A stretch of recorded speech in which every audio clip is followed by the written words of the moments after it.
इस क्वेश्चन में हमसे कह रहा है कि हमारे पास एक माइक्रोस्कोप है और उस माइक्रोस्कोप को हम किन्हीं दो पॉइंट्स को डिस्टिंग्विश करने के लिए यूज कर रहे हैं। ठीक है, पर ये काम हम किससे कर रहे हैं?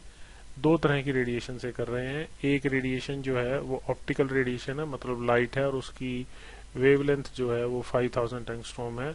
और जो दूसरी वेवलेंथ है वो वेवलेंथ एक्सेलरेटेड इलेक्ट्रॉन से प्रोड्यूस हुई है, मतलब डी ब्रॉय वेवलेंथ है। और इलेक्ट्रॉन्स कितने पोटेंशियल ड्रॉप से एक्सेलरेट कराए गए हैं? 100 वोल्ट से। क्लियर?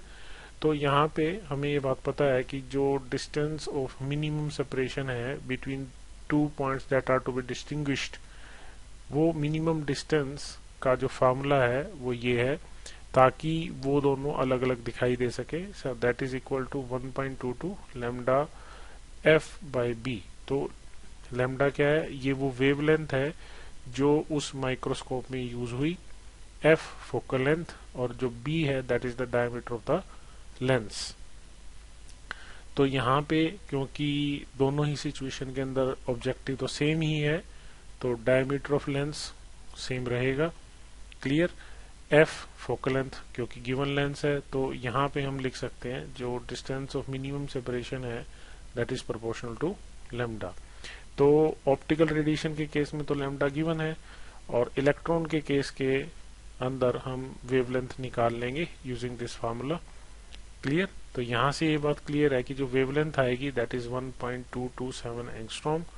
तो उसको अगर आप यहाँ यूज करेंगे तो यहाँ से हमें जो रिजल्ट मिल रहा है वो ये शो कर रहा है कि वो दो पॉइंट्स जिनको हम डिस्टिंग्विश करना चाहते हैं, और सपोज उन पॉइंट्स को हम ऑप्टिकल रेडिएशन से देखते एक गिवन डिस्टेंस पे, तो अगर उन्हीं पॉइंट्स को हम 4075 टाइम्स और क्लोजर ले आए तो भी हम इस इलेक्ट्रॉन बीम की मदद से, मतलब इलेक्ट्रॉन द्वारा प्रोड्यूस्ड वेवलेंथ की मदद से हम उनको देख सकते हैं।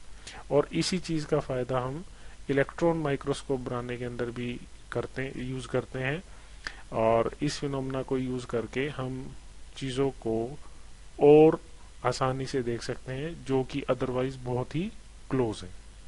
क्लियर? तो ये क्वेश्चन हमें ये सिखा रहा है कि अगर हम डी ब्रॉगली वेवलेंथ का यूज करें, ठीक, उसके बेसिस पे अगर हम, या उसको यूज करते हुए हम ऑप्टिकल इंस्ट्रूमेंट डिजाइन करें, तो हमारे ऑप्टिकल इंस्ट्रूमेंट्स की जो रिजॉल्विंग पावर है वो बहुत ज्यादा बढ़ जाएगी।